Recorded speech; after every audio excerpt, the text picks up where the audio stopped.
아, 끝나고 스케줄이 있단 말이야? 또 학원? 그러면? 아, 그거 말고 학원 스케줄. 어휴, 그럼 몇 시까지야? 하, 무슨 과목이야? 과... 근데 이제 너네가 입시도가 바뀌는 그 과정이래 가지고 약간 좀 실험 대상이에요. 음. 그러니까 어떻게 될지 모르는 거야. 근데 미고는 그거 되게 잘 써줄걸요? 미활보? 그걸 되게 잘 써줘요. 그래서 실제로 그 내가 아는 애가 한 4등급, 4등급 5등급인가? 5등급이, 그 지금은 9등급제야. 너네는 다른데. 9등급제에서 5등급제 못하는 거거든? 근데 미활보를 잘 써가지고 홍대에 못 붙었는데 그 예비 순위 5번째던데? 근데 홍대는 원래 예비가 떴을 때 안 빠져요, 어차피. 근데 되게 순위가 높은 거야, 걔는. 그러니까 미활보의 힘 커요. 근데 더 세질걸요, 그게 미활보가. 응? 자, 그리고 내신에서도 그거 들어가죠. 그거 실기 고사가 있는데 그건 거의 만점 줘요. 일반적으로. 그렇게 안 하면 안 되지. 그거는 거의 만점 줍니다. 학교에서. 그러니까 다른 거는 그렇지 않아 가지고 미리 공부를 좀 해둬야 돼. 근데 지금 보면은 이제 마지막 3세대 인권이 뭐냐 하면 맨 밑에 보시면 연대권이라는 게 딱 하나 보여요. 그게 이제 몇 세대가 되는 거지? 3세대가 되는 겁니다. 자, 그러면 내가 일단 3세대 인권을 먼저 말을 했죠? 연대권이라고. 자, 그러면 여기다가 이거 한번 적어 봅시다. 자, 지금 이게 자, 인권 3세대론이야. 이렇게 부르는 거고요. 인권을 세 개로 나눈 프랑스의 인권학자가 카렐 바작. 뭐, 이름이 이래요. 응? 자, 그래서 아까 정리했듯이 1세대 인권은 자, 뭐다?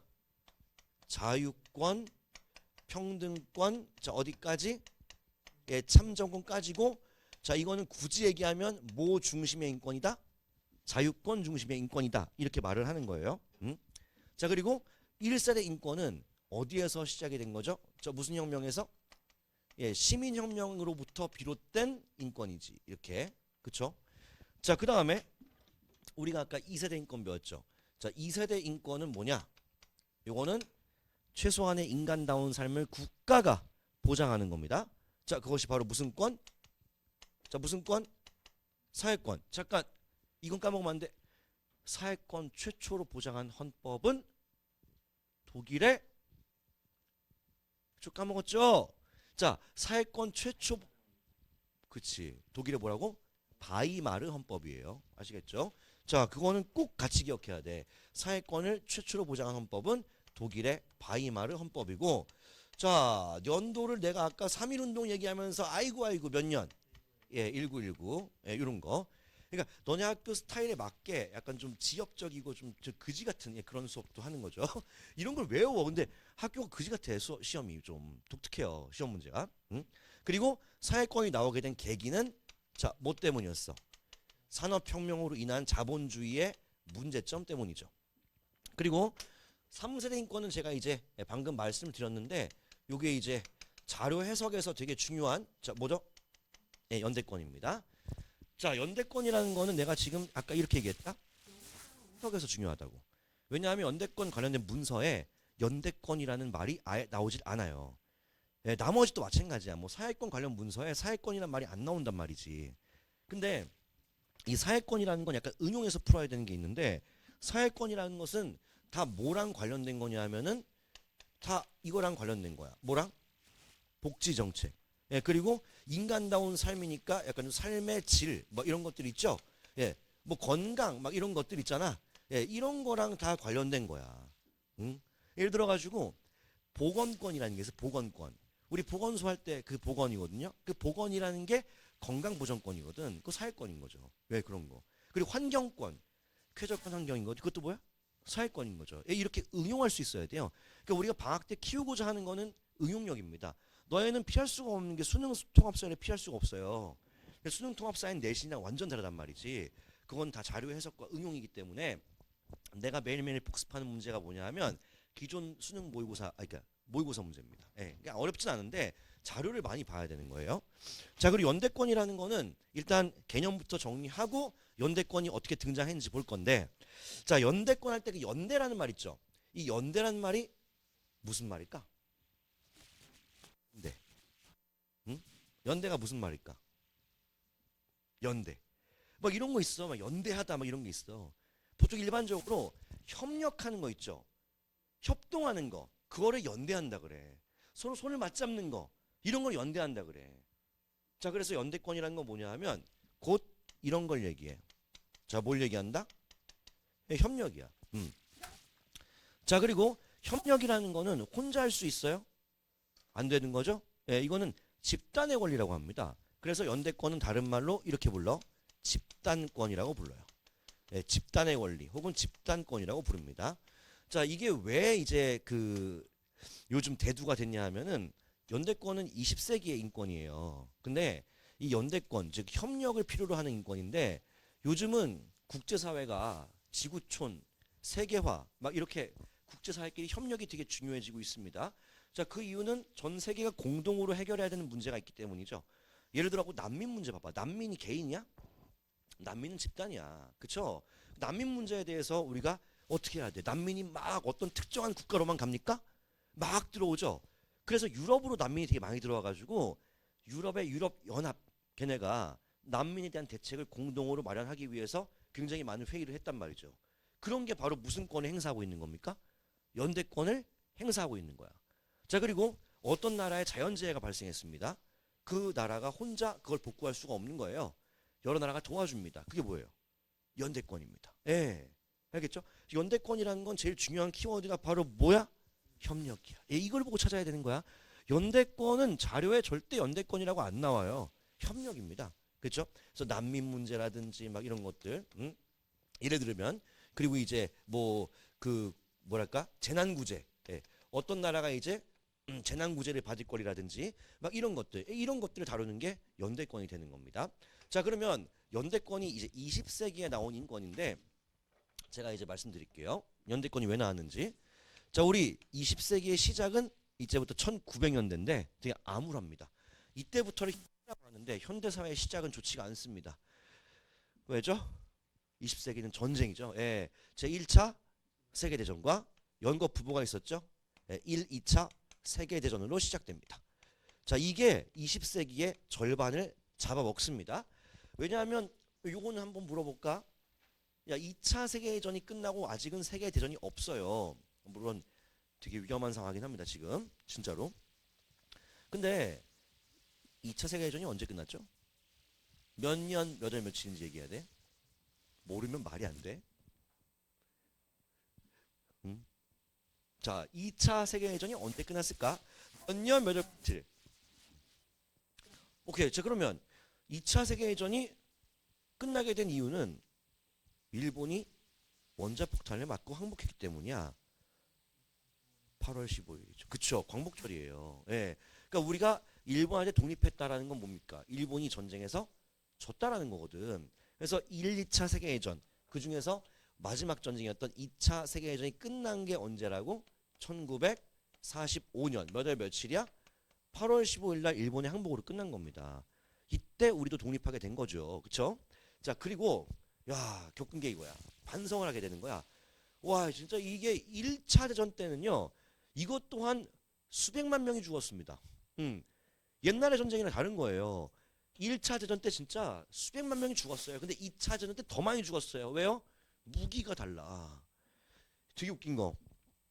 1차 대전 때는 그 비행기가 많지 않거든요. 이땐 전투기가 날아다닙니다. 완벽히 다른 전쟁인 거야. 예, 그때 느낀 거는 와, 전쟁 더 이상 일어나면 안 되겠다라는 거죠. 그래가지고 국제 평화를 위해서 국제 평화를 위한 기구를 만들게 됩니다. 잠시만요. 이거를 영어 약자로 얘기하지 마세요. 영어 약자로 유엔이죠. 자, 전쟁 이후에 이 전쟁을 억제하기 위해서 국제 평화를 다루는 기구 유엔 만들어지거든. 유엔이 우리나라 말로 뭔 이게 되게 중요하거든. 왜냐하면 시험에서 유엔이라고 안 나오고 이렇게 나왔어. 모르는 거야. 안 되죠. 같이 알아야 돼요. 자, 유엔이 창설됩니다. 자, 유엔이 뭘까요? 국제 연합이에요. 뭐라고? 예, United Nations 해가지고 국제 연합입니다. 그래서 이때 언제냐면은 같은 연도 1945년 자 10월 달에 자 뭐가 창설되었다? 국제 자 뭐라고? 연합. 이거를 뭐라고 하는 거지? 예, 유엔이 만들어집니다.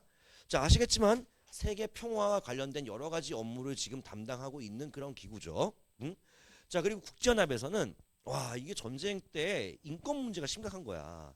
그리고 전쟁으로 나라가 피해를 본 상태에서는 인권이라는 게 없어요 보니까. 그러면 깨달은 게 뭐냐 하면 단지 전쟁만 억제한다고 평화가 오는 것은 아니다. 예, 인권이 중요하다라고 해가지고 국제연합이 발표한 문서가 있습니다. 그게 1948년 중요하죠. 세계 인권 선언 뭐라고? 세계 인권 선언을 발표합니다. 자 이거는 앞으로 예, 현대 사회의 인권이 나아가야 될 그 방향을 제시한 새로운 문서였어요.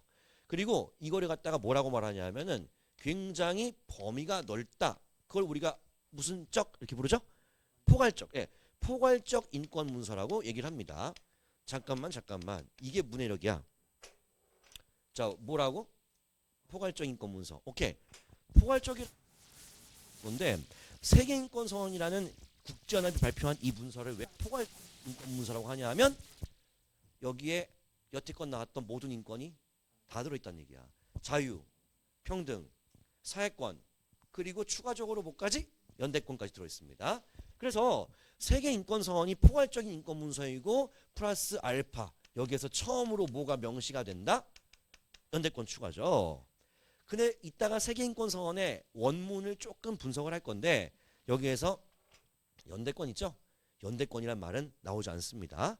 키워드는 뭐죠? 협력이에요. 그리고 연대를 하기 위해선 세계의 사람들이 손을 맞잡아야 되기 때문에 예, 모든 사람한테 적용되는 것입니다. 우리나라 싸움도 아니야. 전 세계 모든 사람한테 똑같이 적용되는 게 연대권이 되겠죠. 이게 몇 세대 인권이다? 3세대 인권입니다. 자, 지금 잠깐만 페이지 5페이지.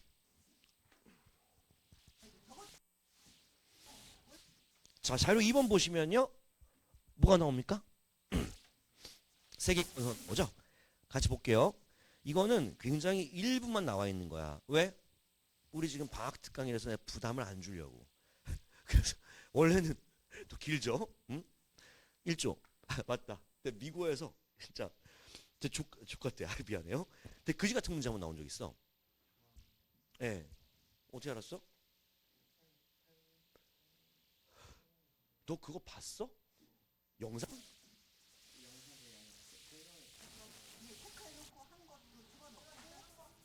아, 내 설명에 종이에? 내 기억이 없지 왜? 다른 사람 거 아니야?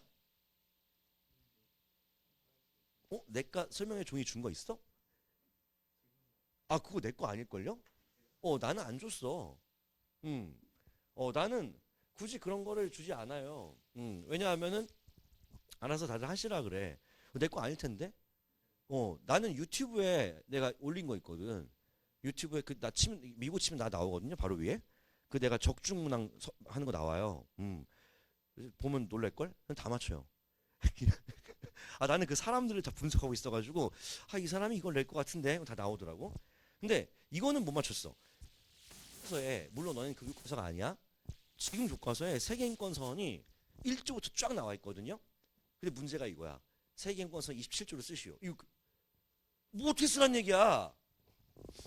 그러니까 이제 다른 학원과 나의 차이. 다른 학원은 그걸 어떻게 했을까? 싹 암기시켰어요. 나는 아니 아무것도 안 했는데. 왜? 어차피 그거 맞춘다고 1등급 되는 거 아니야. 그거 공부할 시간에 다른 거 공부하는 게 낫지 않겠습니까?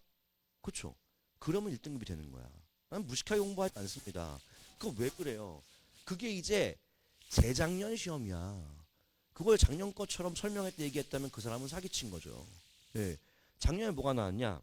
작년에 내 유튜브에 가면은 그냥 서울 미국 이렇게 치면 나와요. 통합 사이트 치면 내가 나오는데 유튜브에서 막 설명하거든요. 그때 내가 이랬어. 세계인권선 27조가 나온 게 재작년이거든. 요번에 이선 또 낼 것 같은 거야. 그래갖고 내가 이렇게 얘기했거든 얘한테. 야 이번에는 내 느낌에 저번에 나왔으니까 이건 안 나와. 대신 외우고 싶으면 뭐자 몇 조 외우고 그런 거죠. 운이 좋았던 거죠, 사실은. 무당이 아니라 운이 좋은 거야, 그냥 나는. 근데 이제 이거를 지금 분석하는데 하나씩 우리가 따져봅시다. 제1조. 표지 같이 합시다. 모든 인간은 태어날 때부터 자유로우며 하잖아. 자, 거기에 태어날 때부터 이게 뭐게? 천부인권. 뭐라고? 천부인권이에요. 예. 자, 인권의 천부성이 나와 있는 거죠. 그쵸? 이걸 천부인권이라고 합니다. 자, 자유 동그라미하고 자유권 나와 있는 거죠. 자, 그 다음에 누구에게나 동등한 존엄성과 권리가 있대. 동등 동그라미. 이게 뭐야? 평등권이야. 오케이? 자, 자유권, 평등권 다 나오고 있습니다. 포괄적인 건 맞죠? 자, 22조 보세요. 자, 모든 사람에게는 사회 일원으로서 자, 밑줄 사회보장을 요구할 권리 밑줄. 뭐가 나와 있죠? 사회권이죠. 네, 사회권. 내가 힘들고 내가 어렵고 내가 지금 사회적 약자일 때 국가한테 날 도와달라고 요구할 수 있는 권리가 있어. 그리고 뒤에 국가적 노력과 국제적 협력. 자, 밑줄. 국제적 협력 밑줄. 이거 뭐야? 연대권. 이렇게 찾는 거야. 알겠죠? 자, 그 다음 잠깐 더 갈게요. 자, 그 다음에 다음 줄에 보시면은 경제적, 사회적, 문화적 권리를 신뢰할 수 있는 권리 밑줄. 이게 뭔지 알아? 약간 삶의 질 관련된 거 아니야, 이거? 사회권이에요. 예. 오케이? 자, 이겁니다. 자, 그러면 약간 좀 이렇게 중요한 건데, 너네 기본권이란 말 들어봤어, 혹시? 응? 우린 지금 뭘 배웠죠? 인권이죠. 근데 때가 있어요. 사실 조금 달라요, 이게. 자, 어떻게 표현하면 맞을까? 일단은 1세대에 지금 뭐가 있어? 자유권, 평등권, 참정권. 그리고 2세대 뭐죠? 사회권. 자, 묶을게요. 자, 이거는 기본권입니다. 자, 그리고 뭐가 있죠? 3세대 연대권. 연대권 있죠. 연대권은 자, 기본권이 아닙니다. 이거예요. 자, 이거는 우리한테 뭘 얘기해주고 싶은 거냐? 인권과 기본권의 차이점이에요. 자, 기본권이라는 건 뭘 얘기하는 거냐? 인권과 기본권 중에서 어떤 게 더 범위가 넓은 걸까? 인권이야. 그 인권 중에서 기본권이 있는 거거든. 바로 인권 중에서 기본권 이제 국가 최고법 뭐라 그러죠? 예, 헌법상의 인권이에요. 그러니까 인권 중에서 진짜 제일 중요한 것을 갖다가 헌법, 국가 최고법인 헌법에 넣어놨어. 그게 기본권이야. 그래서 우리나라 헌법 기준입니다. 우리나라 헌법에는 연대권이 있다 없다? 없어요. 이건 뭐 국제협력인데 어떤 국가 내의 헌법이 있진 않아요. 하지만 자유, 평등, 참정권, 사회권까지는 뭐죠? 기본권이야. 그래서 우리가 다음 파트가 뭐냐면 기본권이거든요. 그거는 우리나라 헌법에 있는 권리를 배우는 겁니다. 그때 아이들이 가장 의문을 제기하는 게 이거예요. 사건을 기본권 배울 때 뭐라고 배우냐 하면 가장 최근의 권리라고 배워. 그리고 가장 현대적 권리라고 배우거든. 근데 애들이 그걸 이해를 못하는 거야. 왜? 연대권이 가장 최근 아니에요? 연대권은 기본권이 아니거든요. 그러니까 기본권 중에선 뭐가 제일 최근 거야? 그럼 뭐가 제일 오래된 거야?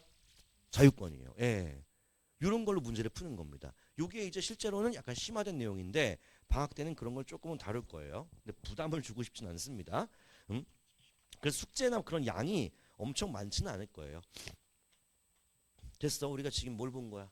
인권의 흐름 본 겁니다. 아, 진짜 중요한 걸 봤죠? 그 다음 4페이지 있죠? 안 해, 여기. 여기 안 해, 난. 여기 왜 해? 근데 여기서 내가 말해주고 싶은 게 있어. 4페이지는. 지금 4페이지에서 제일 중요한 게 뭐냐 하면 제목이야. 제목이 뭐라고 돼 있어? 그치? 현대사회의 인권의 밑줄 하세요. 예, 이거는 옛날 게 아니라 뭐란 얘기야? 현대사회 인권이란 얘기죠. 자, 그러면 여기에 지금 번호에 어떤 글이 나와 있는지 쭉 봐봐. 뭐 봐봐. 뭐 있어? 밑에 현대사회 인권 확장이거든. 자, 확장된 인권에 총 4개 보이는데 뭐가 있어? 주거권, 안전권, 환경권, 문화권이죠. 잠깐, 이게 다 뭐란 얘기야? 사회권이란 얘기야. 아까 내가 사회권 할 때 뭐라 그랬지? 적인 인권이라 했죠? 현대사회 인권 이거 전부 다 뭐란 얘기예요? 사회권이란 얘기야. 아시겠죠? 근데 하나 더 추가시키려고. 거기 5번 써봐. 그리고 이렇게 써. 이칠 권리. 뭐라고?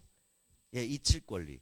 너네 학교 아직 얼굴도 못 봤지만 선생님은 이칠 권리를 굉장히 강조하시거든요. 그래서 이칠 권리를 같이 포함을 시켜서 볼 텐데 이거는 솔직히 말씀드리면 읽어보면 다 알아요. 그래서 지금 굳이 막 암기할 필요가 없어. 단 이 정도는 알아야 돼. 주거권. 주거는 우리가 사는 거죠? 거주하는 거죠? 근데 거주 환경이 너무 좁거나 그러면 안 되거든요. 그리고 안전권. 지금 현대 사회에는 과학기술 발전으로 안전을 위협한 요소가 되게 많죠. 그것도 국가가 보장을 해줘야지. 환경권은 쾌적한 환경이고요. 문화권은 누구나 문화를 누릴 수 있는 권리입니다. 자, 그런데 여기 나와 있는 이것들은 다 사회권이고요. 이것이 다 옛날 게 아니야. 현대사회 인권이라는 걸 알아두시면 돼요. 네, 지금은 거기까지. 중요한 거는 이것 때문에 아까 배웠던 내용을 잊지 말 것. 제일 중요한 건 저 내용입니다. 자, 그러면 너네가 문제 풀 때 필요한 그런 어떤 문서들 있죠? 아까 시민연명 관련된 문서 있잖아. 문서를 캐치하는 그런 법을 알려드리겠습니다. 자, 그게 어떤 거냐면 만약에 권리장전 같은 거 있잖아. 그게 나오면은 이렇게 나와. 응? 이거는 일단 그냥 팁인데 그 권리장전이 뭐랑 관련된 거였어? 영국의 명예혁명이지. 이거 잘 들어요. 권리장전은 그래서 그것을 승인 받음으로써 왕보다 누가 더 세졌어? 의회가 세졌지. 거기는 무슨 말이 나오는지 알아? 뭐든지 의회의 동의를 구해야 된다라고 나와. 예. 그래서 국왕이 동의를 구하지 않는 것은 위법이다. 위법이다. 위법 이렇게 나와요. 계속. 그러니까 의회의 동의를 구하지 않으면 위법이다. 그럼 뭐야? 권리 장전이에요. 그다음 미국 독립선언은 프랑스의 인간과 시민의 권리선언과 내용이 거의 비슷해요. 왜냐하면 둘 다 사회계약설과 계몽 사상의 영향을 받아서 되게 비슷해요. 그냥 일반적인 자유권 막 다 나온단 말이야. 근데 표현 방식이 달라. 미국의 독립선언은 서술형이야. 그냥 말하듯이 하는 거야. 네.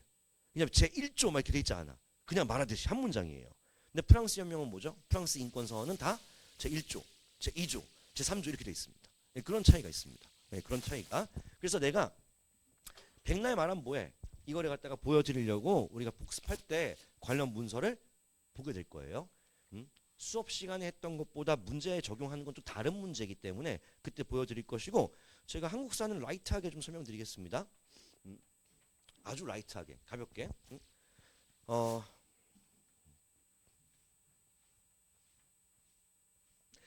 그러니까 어떻게 하는 거냐면 한국사는 시대 구분이 제일 중요한데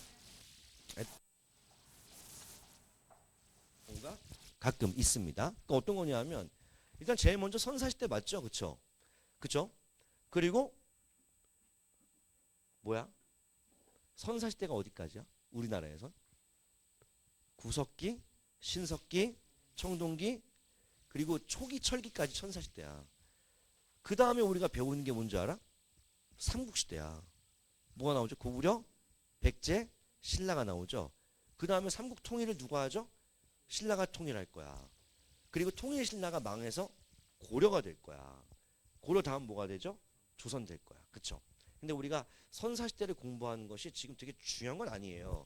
근데 키포인트 몇 가지를 정리할 건데 자, 지금 여기서 우리가 다 외워서 공부한다라는 거 의미가 별로 없습니다. 그리고 외운 거 있죠? 까먹어요. 그러니까 아주 중요한 내용만 몇 가지 기억할 텐데 평소에 하는 수업이 있고요. 이거를 굳이 다 외울 필요는 없습니다. 일단 선사시대 같은 경우에는 이 의미가 있어. 이 선사시대의 문제는 무조건 그림이 잘 나옵니다. 자, 왜 그러냐면 선사라고 하는 게 사자가 이제 역사거든. 선은 무슨 선자인지 알아? 먼저 그 이전이란 뜻이야. 선행학습, 선행반이잖아요. 예, 선 이전에 하는 거다라는 건데, 자 역사라는 건 뭐냐면 사실 기록이란 뜻이야. 기록, 기록. 선이라는 건 무슨 뜻이죠? 이전이란 뜻이야. 그러면 선사시대는 무슨 뜻이죠? 그게 아니죠. 한자를 해석할 때는 뒤에서 앞으로야. 기록 이전의 시대입니다. 그럼 기록하는 수단이 있다 없다? 없다. 즉 기록 이전이라는 것은 기록의 수단 뭐가 없다? 문자가 없다. 예. 그래서 이때는 문자가 없기 때문에 뭘로 연구를 할 수밖에 없냐 하면 유물과 유적이 중요하기 때문에 그걸 시대 구분하는 게 중요하죠. 그래서 우리는 빗살무늬 토기가 중요한 게 아니거든요. 빗살무늬 토기가 무슨 시대냐가 중요한 거거든요. 너네 빗살무늬 토기 진짜 뭐 항상 언제 잘 나오거든? 그거 어떤 시대인지 아세요? 신석기. 이게 중요한 거야. 빗살무늬 토기가 종류가 뭐가 이게 왜 중요해? 이건 사이코지. 응? 자, 시대만 구분하시면 됩니다. 자, 그래서 처음에 우리는 도구를 갖다가 돌로 쓰는데 잘 못 만들어요. 석기인데 약간 좀 옛날 석기 시대죠. 이게 뭐예요? 구석기 시대죠. 그리고 구석기 시대는 엄청 옛날이야. 그러니까 구석기 시대가 지금으로부터 약 70만 년 전이야. 약 70만 년 전. 뭐야? 이거 상상을 못 하겠는데? 엄청 옛날이에요. 응? 자, 그리고 구석기 시대에서 뭘로 바뀝니까? 신석기로 바뀌면서 어마어마한 차이가 있어. 이게 같은 석기 시대지만 완벽히 달라요. 그 이유는 신석기 시대는 지금으로부터 약 1만 년 전이야. 뭐라고? 네, 1만 년 전이야. 야, 그러면 구석기에서 신석기 가는데 몇 년 걸렸어? 69만 년이야. 네. 그럼 당연히 발전을 할 수밖에 없겠죠? 아무리 과학기술이 없어도 69만 년 흘렀으면 시대가 다르겠지? 완전 다른 시대예요. 네. 이걸 구분하는 기준이 무엇이냐가 되게 중요한 겁니다. 어차피 똑같은 건 뭐야? 아직 돌을 쓴다. 하지만 돌을 좀 더 잘 만들겠죠. 그리고 사는 게 좀 나아지겠죠. 그 이유는 자연환경이 달라서 그래. 그러니까 보통 학교 수업 시간에는 이런 건 안 가르치거든요. 근데 이런 거 가르치고 이런 걸 바탕으로 역사를 바라보면 이해가 되게 쉬워지거든요. 우리 봐봐. 너네가 알고 있는 거 그냥 그걸로 수업할 거야. 구석기 시대 관련된 그냥 단어 같은 거 막 던져 나한테. 와, 나 그거 내가 얘기하려는데 씨발. 쩌는데 그거? 어떻게 알아? 왜 누구한테 배웠길래 이걸 알지? 보통 이거 잘 안 가르쳐요. 왜? 그거 얘기하려고 그러는 거야. 근데 구석기 때 보통 유물과 유적 같은 거 얘기해 볼래? 아무거나. 아무거나. 아니 석기부터 얘기해. 석기부터. 주먹도끼 너무 디테일한데 좀 크게 봐봐. 떼서 만들어. 그지? 무슨 석기? 뗀석기. 예. 근데 뗀석기는 돌을 제작하는 방식이 되게 원시적이지. 잘 만들어? 존나 못 만들어. 왜냐하면 돌을 그냥 깨어내고 떼어내는 겁니다. 이 중에 이제 유명한 게 뭐야? 뗀석기 중에 유명한 게 뭐야? 예, 사냥용 도구인 주먹도끼가 유명한 거죠. 주먹도끼는 이렇게 생겼습니다. 돌을 갖다가 깨어내고 떼어내고 하다 보니까 투박해 이렇게 막 투박해 막 이렇게 사냥 도구 주먹도끼죠. 이거야. 근데 신석기 때는 석기를 좀 잘 만들어. 뭐랄까 좀 더 날카롭고 좀 정교합니다. 그거는 떼어낸 거야, 갈은 거야. 그치, 간석기. 갈았다 해가지고 간석기가 되는 거죠. 간석기. 자, 그런데 이 간석기라는 거는 굉장히 매끄럽죠, 당연히. 사진만 봐도 알아요. 그냥 매끄럽습니다. 알겠죠?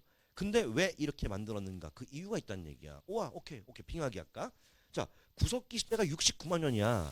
근데 그때는 뭐가 반복을 하냐 하면은 계속적으로 구석기 시대에는 갑자기 추워지는 시기가 와요. 뭐예요? 빙하기, 빙기가 옵니다.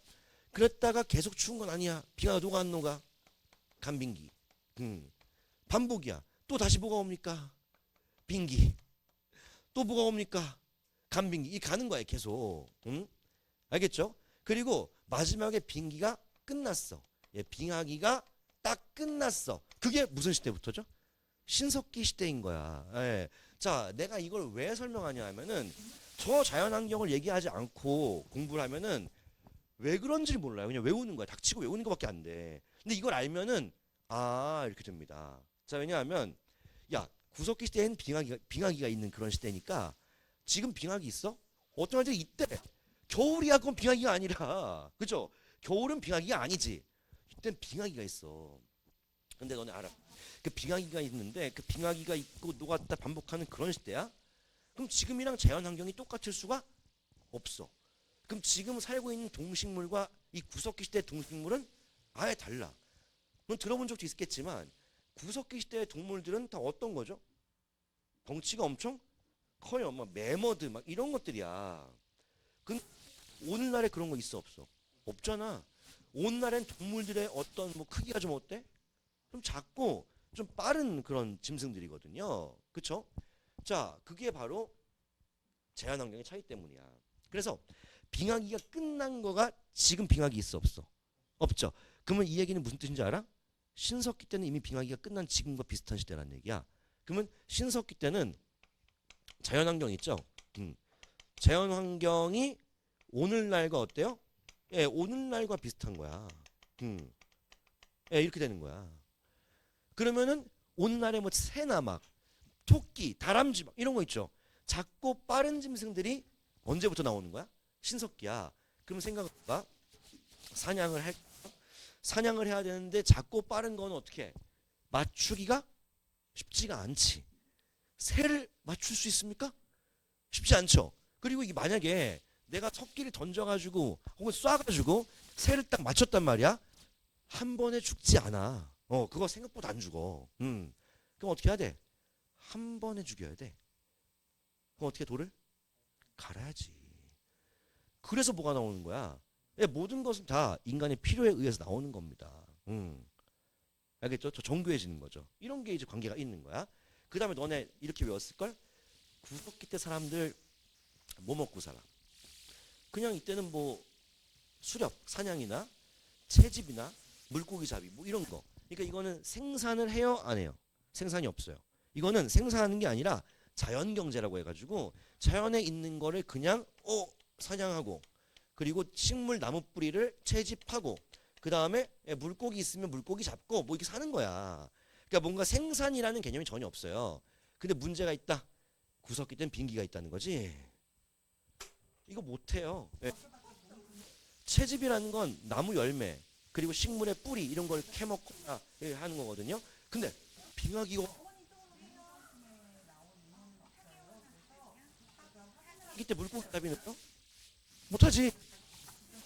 얼어버려. 예, 되게 두껍게 얹는 말이야. 그럼 그걸 못 깨요. 아유 어떡해. 그럼 뭐만 할 수 있어? 쉽지 않아? 존나 큽니다. 그죠? 자 여기에서 모든 게 다 나오는 거야. 우리 구석기 사람들의 생활 패턴을 어떻게 공부했죠? 옛날에 이동생활. 그리고 뭐라 그랬어? 유물. 예, 무슨 생활이라고? 예, 이동생활이라고 그랬어 나는. 그리고 혼자 다녀 무리를 지어 다닙니까? 예, 그때 이유가 있는 거라니까. 근데 그 이유가 다 빙하기에서 나오는 거야. 응? 자, 봐봐요. 채집과 물고기 잡이를 빙하기 때 못해요. 굶어 죽을 거야? 그리고 빙하기가 되면은 갑자기 전 지구가 동시에 꽝 얼어붙습니까? 아니거든요. 위에 극지방 있죠. 거기부터 추워지는 거야. 그럼 남쪽으로 계속 어떻게 이동하면 된다고. 그래서 빙하기 때문에 뭐예요? 무슨 생활하는 거야? 예, 이동 생활을 하는 거야. 빙하기 때는 채집과 물고기 잡이를 못하니까 이게 되는 곳으로 계속 이동하는 거야. 따뜻한 곳으로. 자, 근데 이동하면서 우리는 채집과 물고기 잡이는 좀 힘들거든. 빙하기 때는. 이동하면서 그럼 뭘 해야 돼? 사냥을 할 수밖에 없는데 사냥한 동물들이 이게 다 만만치가 않아. 그럼 혼자 댕겨 같이 댕겨. 예, 무리를 지어 다니면서 다구리를 예, 집단으로 이제 사냥을 하는 거예요. 그럼 몇 날 며칠을 먹을 수 있단 말이야. 어떤 건지 아시겠죠? 그럼 여기서 또 이제 이렇게 생각이 드는 거지. 아니 그 이동을 할 거잖아. 어차피 있잖아. 그럼 굳이 막 집을 갖다가 막 정성스럽게 지을 필요가 없는 거예요. 어차피 이동할 거니까. 그래서 어차피 이동할 거기 때문에 구석기대 사람들은 어디에 살아? 동굴에 사는 거야. 근데 저것도 운 좋은 거지. 동굴이 있으면 참 다행인 거지.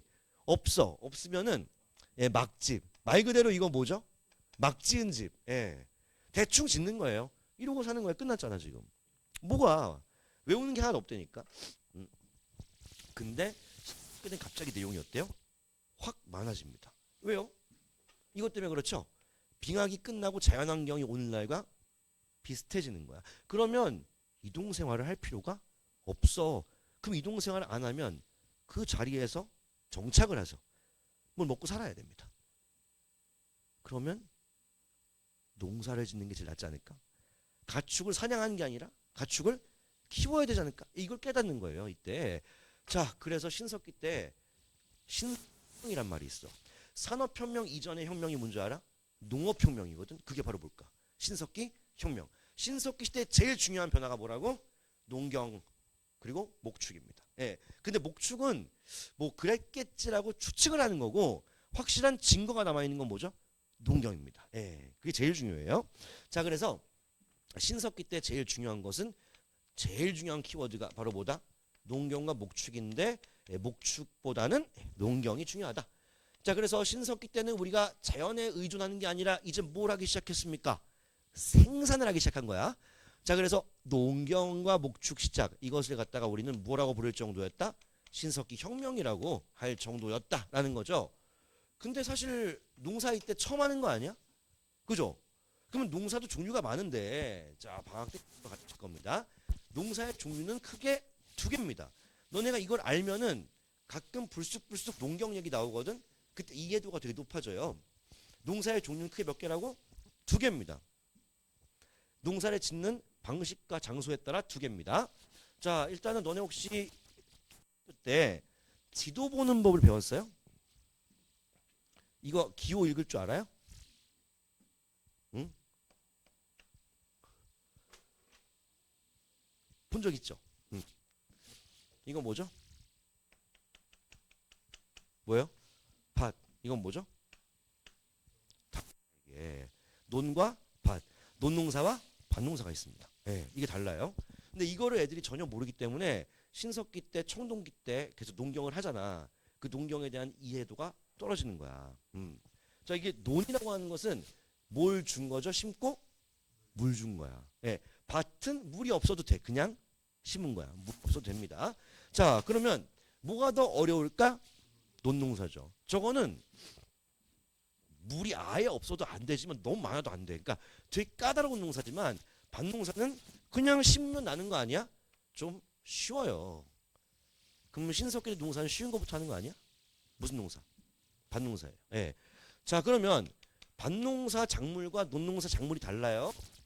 자, 논농사 작물과 밭농사 작물은 이렇게 구분하면 돼. 논농사밖에 없어. 예. 논에서 자라는 건 뭐야? 벼농사. 알겠죠? 그러니까 벼농사랑 쌀농사랑 같은 거잖아. 근데 이제 애들이 그건 차이가 있죠. 벼는 식물의 이름이고요. 열매 이름이 뭐예요? 쌀인 거야. 예. 벼농사 하나야. 그 벼농사 말고 나머지는 싹 다 뭐야? 그냥 밭농사예요. 응? 뭐 좁쌀 막 이런 거, 뭐 수수, 뭐 다 밭농사야. 옥수수, 감자 다 밭농사야. 그걸 뭐라고 하는 줄 알아? 잡곡이라 그래. 뭐라고 한다? 잡곡. 예. 밭농사로 재배하는 건 여러 종류의 잡다한 곡식이란 뜻이죠. 그 잡곡이에요. 그럼 벼농사는 잡곡이 아니란 얘기네? 주곡이라 그래요. 주식. 주식이라고 하죠. 완전히 좀 다른 개념이죠. 저거는. 자, 그러면 부터 이때는 밭농사인데 이때는 뭐 다양한 밭농사 작물은 아니고 뭐 이런 거 조, 피, 뭐 수수 이런 거를 재배하는 건데 저기 잘 재배하진 못합니다. 잘 못 재배합니다. 그럼 어떻게 재배를 해 저걸? 기술이 없는데 그냥 대충 뿌리면 나는 거지. 그러면 이것만으로 충분히 먹고 살기는 좀 어렵기 때문에 사실 신석기 때까지도 사냥, 채집 해왔네요. 해요. 지금도 해요 그거. 지금도 물고기 잡아 안 잡아? 오 잡아. 열매 같은 거, 나무 뿌리 다 하잖아요. 예. 그러니까 이게 계속 이어진다는 거야. 이거 없어지진 않습니다. 알겠죠? 근데 이제 이 농경이 발견해낸 새로운 또 유물이 있죠. 사실 이게 이거를 그 뭐랄까 이 곡식을 갖다 뭐 생산해가지고 그냥 씹어 먹을 수는 없단 말이야. 좀 익혀 먹어야 되는데 익혀 먹거나 보관을 해야 돼. 그럼 그릇이 좀 필요한데 자 그땐 그릇을 흙으로 만들죠. 그게 뭐야? 토기가 나오는 거야. 예. 토기는 구석기 언제 처음 나오죠? 신석기 때 농경해가지고 요거를 갖다가 생산했을 때 이거를 조리할 수도 있어야 되고 이것을 저장할 좀 용도의 그릇이 필요한 거죠. 그게 토기인데 뭐 아시겠지만 신석기를 상징하는 토기, 예, 빗살무늬 토기가 나오게 되는 것입니다. 그리고 빗살무늬 토기를 우리가 연구하면은 신석기 때 특징을 또 하나 더 알 수 있습니다. 자 보세요. 자 이게 이제 뭐예요? 빗살무늬 토기입니다. 여기에 이제 무늬만 딱 넣어주면 되겠죠. 자, 무늬를 넣어줄게요. 자 넣습니다. 자 이게 지금 그림 그리는 솜씨가 예사롭지 않지 않니? 터치가 장난 아니잖아. 응? 아좀 이제 내가 뒤돌아서 자 여기 그림자 오케이 그림자 욕심이고 자 지금 이게 빗살무늬 톡인데 중요한 건 바닥이 좀 특이하다. 뾰족하다. 자 그럼 바닥이 뾰족하다는 건 세워서 쓰는 것이 아니다. 좀 묻어서 쓰는 거죠. 근데 이거를 묻어서 쓰려면 바닥이 조금 딱딱해야 돼? 부드러워야 돼? 부드러워야 돼. 그러면 모래 아니야? 자갈이야? 모래야 자갈이야? 모래야. 예. 그러면 모래에 묻었었단 얘기야. 그러면 신석기 때 사람들은 모래가 있는 곳에 거주했다는 결론이 나오는 거죠. 왜냐하면 모든 신석기 유적지에서 다 나오고 있기 때문에. 모래가 있는 곳이 어디야? 강. 그리고 예, 바닷가죠. 예, 이거예요. 되게 특이하죠. 이상하게 신석기 시대 유적지는 강가나 바닷가에서만 나옵니다. 알겠죠? 제주도에 되게 많아요. 그래서 또. 자, 근데 왜 그럴까? 그러면 신석기 때는 일단 확실한 거는 농경과 목축을 할 수 있잖아. 그러면 이 빙하기도 끝났으니까 사람들은 이제 무슨 생활을 하겠지? 정착을 하겠지. 근데 정착을 어디에 했다는 거지? 강가나 바닷가에 정착을 했다는 얘기가 나오는 거야. 실제로 강가나 바닷가에서만 나와요, 유적지가. 자, 이유가 뭘까? 어? 그게 중요해.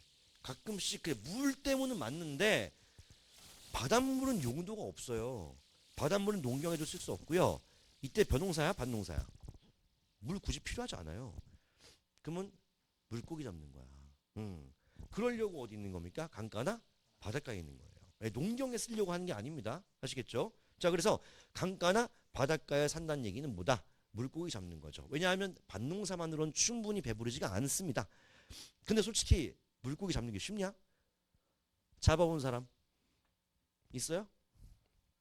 막 이렇게 낚시로 잡아본 사람 없어? 있죠.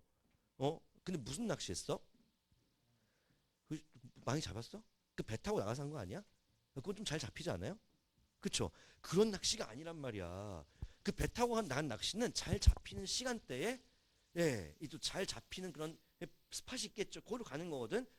그게 아니야. 그냥 막 족대 알아 이거? 이렇게 옛날에 그걸로 잡는 건데 되게 어려워 그거. 쉬울 것 같지? 엄청 어려워요. 근데 강가나 바닷가에는 쉽게 얻을 수 있는 게 있거든. 물고기 말고 뭐가 있어? 가만히 있으면 주스면 돼. 그렇지. 이게 되게 중요한 게 조개 껍질이 신석지에서 다 나와요. 네, 왜냐하면 실제로 강가나 바닷가에서 물고기 잡는 거 너무 힘들고 귀찮지. 사람들은 이때부터 귀찮았던 거야. 근데 조개는 어떻습니까? 그냥 주스면 돼. 그래서 모든 신석기 유적지에서 조개의 무덤이라는 게 나오거든. 조개 껍질 발라먹고 쌓아놓은 게 다 나와요. 그 특징입니다. 자, 그리고 이제 정착을 할 거니까 집을 지을 필요가 있겠네. 근데 그때는 뭐 집을 지을 때 난방 같은 게 잘 안 돼가지고 그 농사 짓고 남은 그 지푸라기로 집을 만들거든요. 근데 난방이 잘 안 돼가지고 바닥을 움푹 파요. 무슨 집이야? 움집이죠. 예, 움집입니다. 움집이 순 우리말이거든. 이게 왜 움집이냐 하면 바닥을 움푹 파서 그런 거야. 신석기 때는 바닥을 한 1m 정도를 팠어요. 1m. 그리고 중앙에다가 이제 불을 피웠던 자리가 남아 있거든요. 불 피웠던 자리를 우리가 화덕이라고 부르기도 해요. 근데 이렇게 되면 신석기 때 움집은 아직 난방 효과를 크게 기대할 수가 없기 때문에 안으로 푹 들어간 거야. 그래서 약간 좀 어떤 형태냐 하면은 완전 지하는 아니지만 무슨 형태? 반지하 형태의 움집이 되는 겁니다. 자, 그리고 주로 어디에 모여 살았다고요? 강가나 바닷가에 모여 사는데 그러면 이제 어떤 좀 이렇게 부족이 만들어지잖아. 마을이 만들어지고. 근데 솔직히 신석기 때는 구석기 시대에서 신석기 때 오면서 처음으로 이제 모여 살기 시작한 건데 처음 사람들이 모여 살 때 모르는 사람끼리 막 섞여 살아요? 아니면 아는 사람끼리 살아요? 그치? 아는 사람끼리 모인 거거든. 규모가 크지가 않아. 그래서 움집을 짓고 아는 사람, 가장 잘 아는 사람, 가까운 사람, 뭐야? 가족끼리 모인 거야. 처음에 부족은. 그래서 신석기 때 부족을 얘기할 때, 자, 이렇게 얘기합니다. 저 무슨 사회?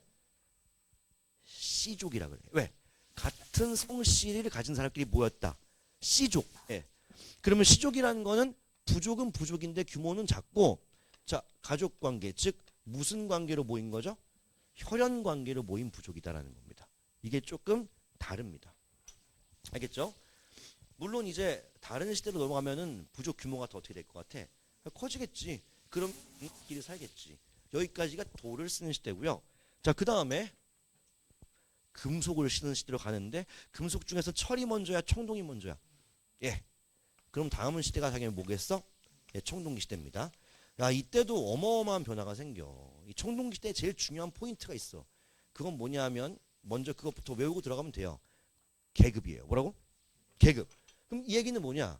구석기와 신석기 시대는 공통점이 딱 하나가 있는데 구석기부터 신석기 때까지는 계급이 없는 평등사회야. 알겠죠? 근데 어느 시대에 가면 최초로 뭐가 생겨? 예, 청동기 시대에 가면은 처음으로 뭐가 생긴다? 계급이 생긴다. 그리고 하나 더, 계급과 함께 최초로 뭐가 등장한다? 국가입니다. 예, 이걸 기억해야 돼. 자, 청동기 시대에는 또 어마어마한 발전이 있죠. 계급이 생기고 뭐가 만들어졌어? 국가야. 계급이 생겼다는 얘기는 지도자예요, 지배자예요? 지배자가 있는 거예요. 리더가 아니라 지배자가 있는 겁니다. 자, 그러면 청동기인 거에 대해서 우리가 공부를 하시면은 왜 저런 변화가 나오는지 알아요.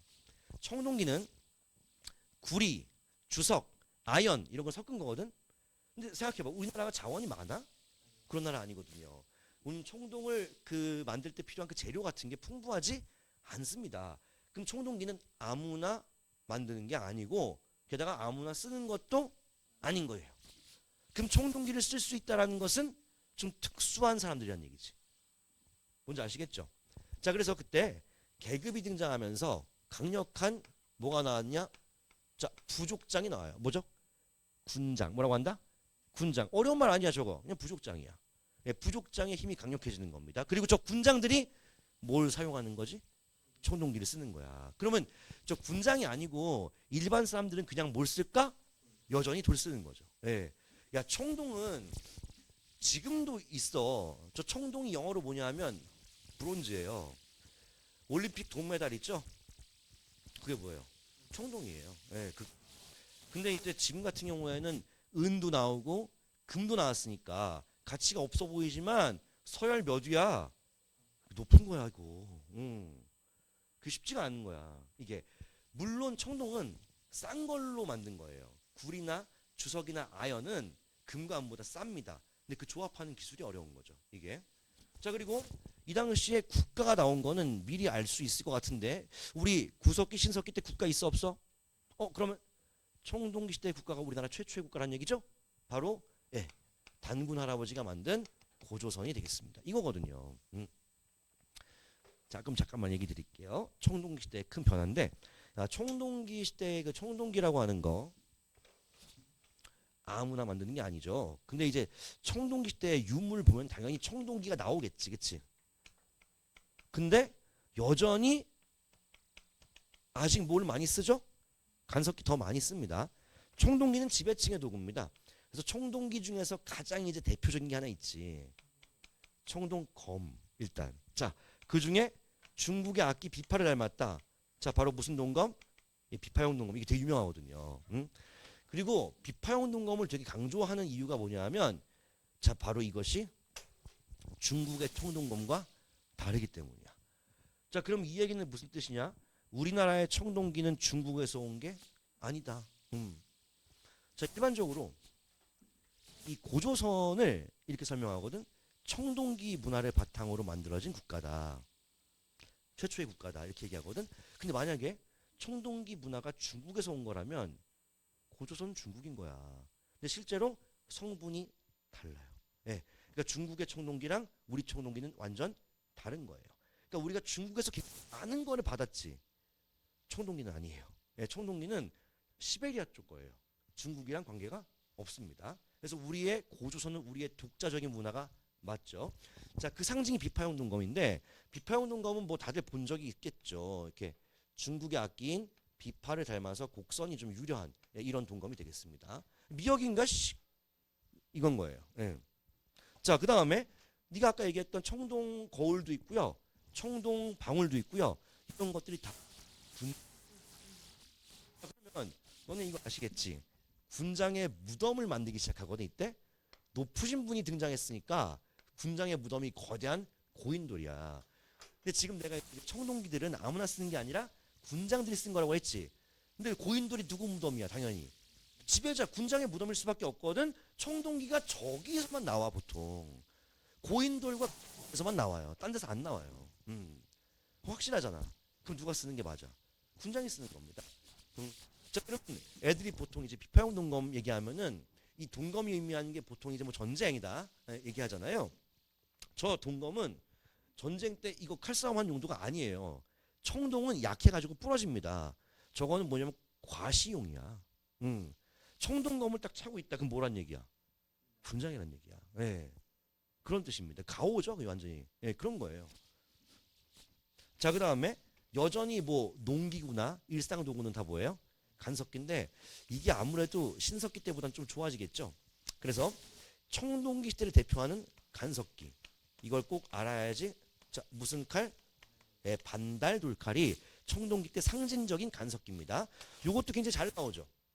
많이 나왔었고요. 자, 요건 말 그대로 반달 모양으로 생겼어요. 이렇게 반달 모양으로 생겨가지고 구멍이 뽕뽕 뚫려 있어요. 그럼 여기다가 이제 실을 껴가지고 뭐 하는 겁니까? 손 껴서 잡고 이삭을 따는 겁니다. 예. 근데 여기서 이게 되게 중요한 거다. 뭐라고? 이삭을 자른다. 예. 너네 농사 뭐 이렇게 씨 할아버지 가지고 농사를 도와주거나 없겠죠. 여기는 뭐 고향이 서울이 아닌 사람 있습니까 혹시? 어디? 대구? 아 거기도 완전 도시잖아. 그래도 그쵸? 응? 나는 이제 강원도 춘천이에요. 응? 춘천은 뭐가 유명합니까? 응? 닭갈비 그쵸? 왜? 응? 닭갈비, 손흥민 그리고 민띠 이 정도. 근데 이제 춘천 같은 경우에는 그래도 산지가 많고 우리 할머니 할아버지가 은퇴 이후에 과수원을 하셨기 때문에 내가 거기서 막 도와줬었어. 근데 뭘 막 심어. 근데 그게 곡식마다 수확하는 게 달라. 보통 밀 이런 거, 보리 막 이런 거 있죠. 깨 막 이런 것들은 뽑아서 장판 깔아놓고 털어. 예. 그러면 다 털려. 그렇게 수확하는 거예요. 근데 자르는 건 아니에요. 자르는 건 뭐밖에 없는 줄 알아? 벼밖에 없어요. 예. 벼는 이런 속담이 있죠. 벼는 익을수록 고개를 숙인다. 예, 다른 작물은 빳빳하게 서 있어. 퍽 치면 열매가 떨어져. 벼는 안 털려. 이렇게 돼, 이렇게. 그럼 잘라야 되는 거야. 그러면 뭔가 곡식을 잘랐다는 건 무슨 농사를 했다는 얘기죠? 그렇지. 우리 신석기 때 무슨 농사? 밭농사. 근데 청동기 때부터 반달육칼에서 추론할 수 있다. 아, 청동기 때부터 벼농사가 어떻게 되었다? 시작된 겁니다. 근데 아까도 얘기했지만 벼농사 쉽지 않다 그랬어. 전국적인 건 아니고요. 일부 좀 비가 많이 오는 지역에서 시작을 한 겁니다. 이게 흔적이 이제 좀 남쪽 지방에서 많이 나왔죠. 이게 굉장히 큰 변화죠. 벼농사의 시작. 그리고 벼농사의 시작으로 밭농사는 여전히 잘 될 거 아니야. 그럼 당연히 농업 생산량이 어떻게 돼? 증가하죠. 그죠? 그럼 먹고 살기 좋아지니까 더불어서 인구 또한 어떻게 되죠? 증가하죠. 그리고 옛날보다 충분히 많은 양이 생산되니까 남는 게 생겨 안 생겨? 생겨. 남는 걸 우리가 두 글자로 뭐라고 할까? 잉여. 이게 생기는 거야. 잉여 생산물이. 야, 이게 인간이 잉여면 존나 안 되거든. 근데 생산물이 잉여면 존나 좋은 거야. 남으니까 이제 충분히 배불러. 근데 아까워. 이거 어떻게 그지? 남는 거를 어떻게 아까워. 근데 이런 거를 이렇게 하면 좋을 것 같더라고. 우리 부족의 잉여 생산물과 다른 부족의 잉여 생산물의 종류가 좀 다른 거야. 그럼 어떻게 하면 돼? 그치? 그럼 이거를 갖다 교환의 수단으로 쓴다는 건 돈처럼 쓴다는 얘기죠. 그러면 잉여 생산물이 돈이라는 건데 이게 많으면 부자고 없으면 가난해지는 거죠. 그 잉여 생산물은 결국 무슨 개념이 되는 것이다? 사유 재산이 되고요. 어떤 부족은 잉여 생산물이 많고 어떤 부족은 적고 또 누구는 잉여가 많고 어떤 뭐가 생기죠? 그렇죠. 자연스럽게 자본주의처럼 마치 빈부격차가 생기는 거죠. 내가 이거를 갖다 왜 설명할까? 이게 뭘로 이어지는 건데? 계급이에요. 예. 이러한 빈부격차가 결국은 청동기 시대에 뭘로 이어지는 것이다? 계급으로 이어지는 겁니다. 자, 그러면 여기서 하나만 더. 야, 저 계급이 역전될까 안 될까? 응? 네? 왠지 알아? 지금은 오히려 역전이 안 돼. 이땐 돼요. 우리 비팔공 동검에서 검이라는 건 보통 뭘 상징한다 그랬지? 어쨌든 전쟁이 있었다라는 것입니다. 그 당시에. 근데 그때 전쟁의 목적이 다 뭔 줄 알아? 잉여 생산물을 빼앗는 거야. 그래서 내가 만약에 우리 부족이 농사를 완전 망했어. 그럼 가난하지. 근데 어떤 부족을 기습해가지고 잉여 생산을 뺏었단 말이야. 그럼 역전되는 거야. 그러니까 여러 가지 복합적으로 작용하는 거죠. 생산물의 증가,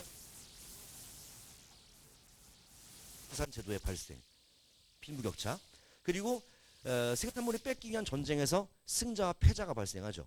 이런 상황들이 복합적으로 작용해가지고 이제 뭐가 등장하는 거죠? 계급이 생기는 거죠. 그렇죠? 그리고 한 번 이긴 부족은 어때? 부족 규모가 커졌지. 그럼 다른 부족을 계속 먹는 거야. 그럼 부족 규모가 어때? 계속 커져. 그게 나라가 되는 거야. 그게 뭔데? 고조선이 되는 거야. 이런 과정이에요. 그리고 인구가 증가한다. 그 얘기는 뭐냐면은 여전히 농사를 지으니까 정착은 한단 말이지. 근데 정착 생활의 규모가 어떻게 되죠? 커지죠. 그럼 당연히 움집의 규모도 어떻게 되죠? 커지죠. 그쵸? 자, 근데 좀 달라지는 게 있어. 우리 신석기 시대에는 주로 어디에 정착했다고? 그치. 강가나 바닷가. 빗살무늬 토기를 떠올려봐. 강가나 바닷가란 말이야. 그죠? 근데 이때는 정착을 주로 어디에 했냐면 강가나 바닷가가 아니고 야산이나 구릉지대에 정착을 합니다. 지금 어려운 말 나왔어? 야산과 뭐라고? 구릉이야. 근데 느낌상 가보자. 야산과 구릉은 약간 좀 평평한 데야, 높은 데야? 약간 높은 데. 졸라 높은 데야, 약간 높은 데야? 약간 높은 데야. 왜? 졸라 높은 데 못 살아요. 근데 굳이 평야가 좋아, 야산과 구릉이 좋아? 솔직히 평야가 좋지. 모를까? 알아. 근데 일부러 좀 높은 데 살아. 왜? 전쟁 때문에. 방어해요. 왜? 평야에 살면 좋아. 적에게 너무 쉽게 노출됩니다. 예, 그래서 야산과 구릉에 살고 좀 높은 데 사는 거고, 이런 데를 좋아해. 방어를 위해 뒤에 뭐가 있어야 돼? 산이 있고 앞에는 뭐가 흘러? 강이 흐르는, 뭐라 그러지 이걸? 배산 임수라고 하거든. 배 뒤에는 산이 있고 임수 앞에는 물이 있다. 그래서 요런 데, 산 중턱, 요런 데 모여 사는 거예요. 알겠죠? 요런 거야. 그리고 참고로 이제 마지막 요것만 이거 끝낼 건데, 참고로 농사 지으니까 톡이 또 있어 없어? 있지. 근데 트렌드가 좀 달라. 자, 청동기 때는 주로 무슨 톡이? 민무늬 톡이. 그 무늬가 있다 없다? 무늬가 있는 거야 없는 거야? 없어. 예, 밋밋한 거. 무늬가 없는 토기가 굉장히 다양하게 발견되고 있습니다. 종류는 되게 많은데 그냥 다 무늬가 없어요. 그럼 무늬가 없는 게 유행했다는 거지. 그게 청동기 시대의 특징이고, 참고로 민무늬 토기 중에서 되게 특이한 토기가 있다. 무슨 토기? 미송리시 토기라는 게 하나 있는데, 요거는 손잡이가 달려있다는 게 큰 특징이야. 근데 잠깐만, 야, 민무늬 토기 중에 뭐가 포함된 거야? 이것도 무늬가 없어. 그럼 다 뭐야? 민무늬 토기야. 그러니까 신석기 시대 상징적인 토기는 뭐야? 빗살무늬 토기. 신석기는. 청동기는 민무늬 토기인데 그 중에 좀 특이하게 생겨 먹었다. 손잡이가 있는 토기가 있다. 이렇게 손잡이가 있다. 그럼 뭐라고? 예, 왜 미송리 토기인지 알아? 미송리라는 지역에서만 나오는 거야. 자, 내가 지금 되게 중요한 거 몇 개를 얘기했는데요. 비파용 농검. 뭐라고? 비파용 농검. 한 대 있어.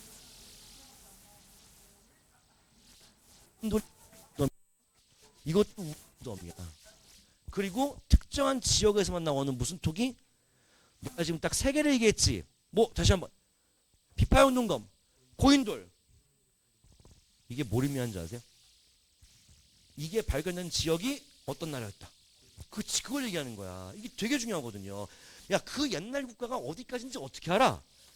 특정 영토를 알려면 유물이 있는 거야. 다시 한번. 비파용 농검, 미송리 토기. 이 세 가지를 보고 고조선의 영토가 어디까지였는지를 추측할 수가 있다라는 거. 네, 이렇게 스케치하면 돼요. 되게 부담 갖거나 그러지 마세요. 알겠죠? 우리는 지금 아직 중학생이고 아직 방학입니다. 그리고 여러분도 난 적응하는 시간이 좀 필요하기 때문에요. 네, 여러분들은 잘 따오시고 이렇게 하시고 가지고 됩니다. 그리고 맨날 그런 느낌을 주기 위해서 내가 오늘 단톡방 만들어가 공지 다 올릴 거예요. 그거 보고 진짜 성실하게 해주셔야 됩니다. 뺏겨 쓰거나 그러지 마시고 진짜 숙제라는 거 있죠? 숙제 마시고 공부입니다. 뭐죠? 단지 검사 받기 위한 거야. 그런 거 필요 없어. 자기 공부를 위해서 하세요. 아시겠죠?